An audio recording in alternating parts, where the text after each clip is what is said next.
యేసుక్రీస్తు నామములో మీ అందరికీ శుభములు తెలియపరుస్తున్నాను.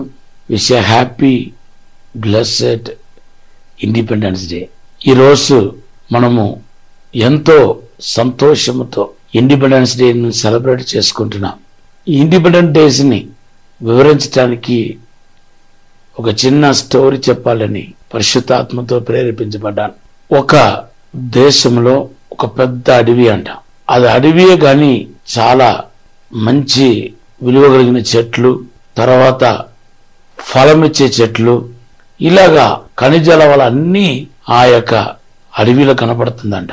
దాన్ని ఆనుకునే పక్కన ఒక పొరుగు దేశం ఉంది, అక్కడ కూడా ఒక అడవి. ఆ అడవిలో ఏమీ లేదు, అక్కడ అంతా ఎండిపోయి ఎడారిలా కనపడుతుంది. ఇప్పుడు ఆ అడవిలో ఉన్న తోడేలంతా ఏకమై మనం ఉన్న ఈ యొక్క ప్రదేశంలో ఏమీ లేదు, పొరుగు దేశంలో సమృద్ధి ఉంది, ఎందుకు మనము వాళ్ళ మీద దాడి చేయకూడదని చెప్పి ఆ తోడేలంతా ఏకమై చాలా క్రూరంగా ఈ యొక్క ప్రాస్పరిటీతో నిండిన, ఆశీర్వాదంతో నిండిన ఈ అడవి మీద దాడులు చేశాడ. ఇప్పుడు ఏమైందంటే అక్కడ ఉన్న జంతువులంతా చనిపోయాయి. యుద్ధం చేయలేక కొన్ని జంతువులు అయితే సరెండర్ అయిపోయింది.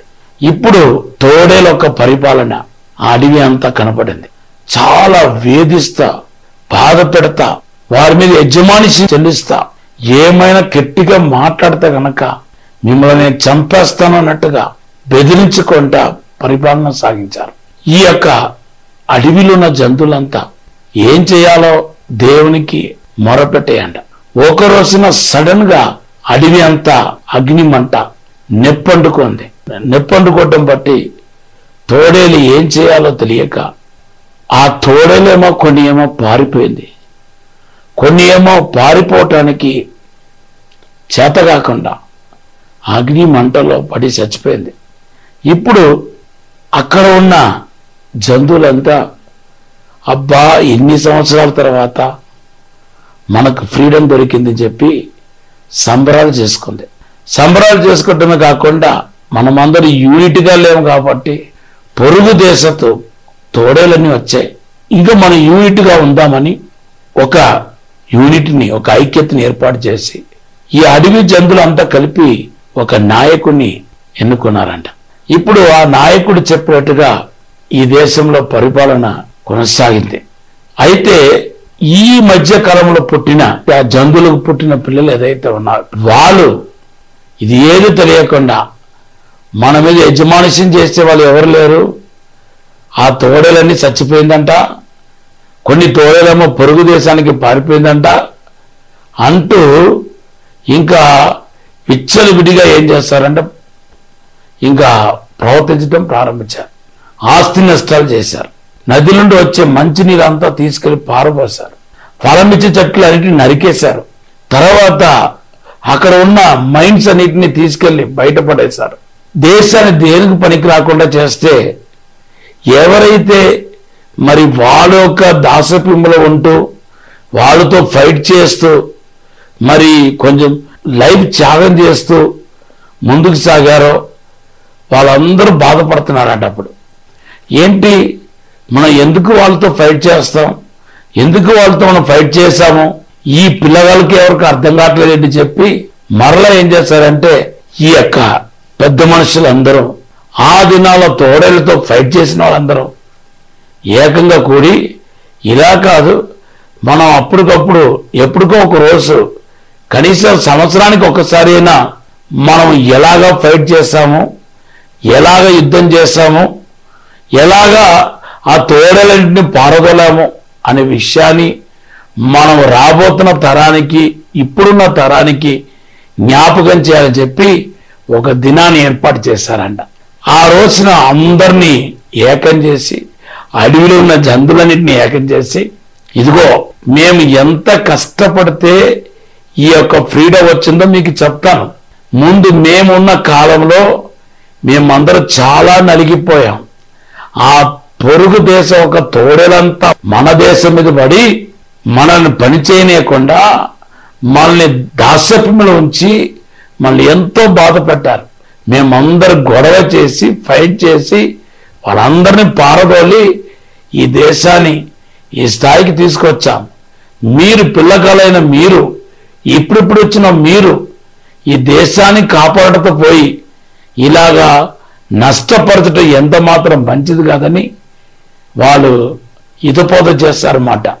దేవుని బిడ్డలారా, బ్రిటిష్ వారి చేతిలో నుండి మనకు విడుదల వచ్చింది.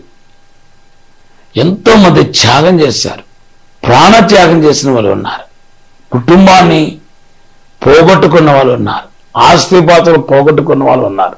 అలాగా వాళ్ళు ఫైట్ చేయటం బట్టి ఈరోజు మనము స్వేచ్ఛగా తిరగగలుగుతున్నాం. మనకు స్వతంత్రం వచ్చింది, ఫ్రీడమ్ వచ్చింది. కానీ ఈరోజు దాన్ని దుర్వినియోగపరచటం ఎంత మాత్రం కరెక్ట్ కానే కాదు.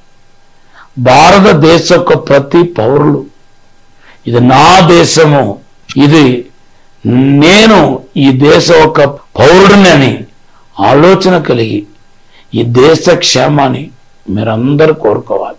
ఎన్నడూ లేని గొడవలు, మతమని పేరిట గొడవలు, జాతులని పేరిట గొడవలు, కోట్లాట్లు, విభేదాలు రాని రాని రాని పెరిగిపోతున్నాయి. ఈ దేశంలో ఎన్నడూ లేని మరి బలాత్కారాలు, నోటితో ఉచ్చరించకూడని ఘోరాది ఘోరమైన అపవిత్రమైన కార్యాలన్నీ మన దేశంలో ఎన్నడూ లేని గొడవలు జరుగుతున్నాయి.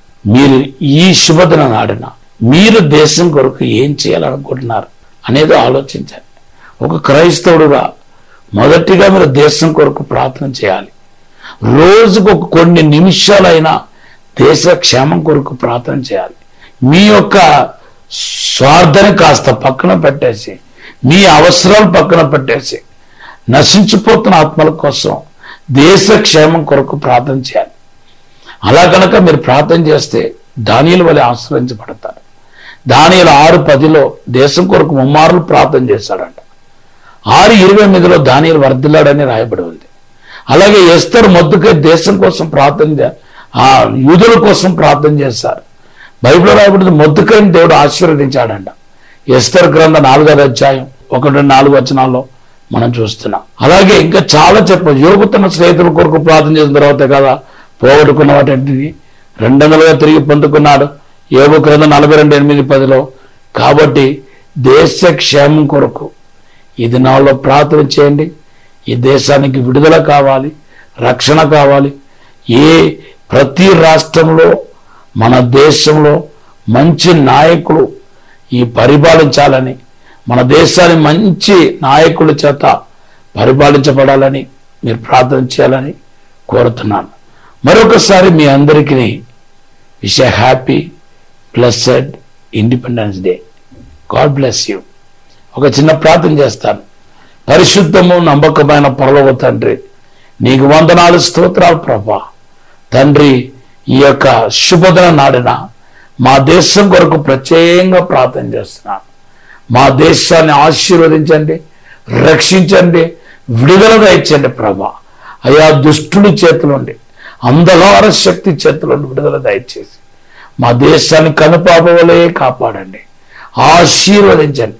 అందరూ ఐక్యత కలిగి ఉండాలని సహాయం చేయండి. కోపాన్ని, అయా కక్షను పక్కన పెట్టేసి అందరూ నాయన కలిసిమెలిసి ఉండే కృప దయచేయమని యేసు నామములో అడిగి వేడుకుంటున్నాం తండ్రి. Amen. Have a blessed day.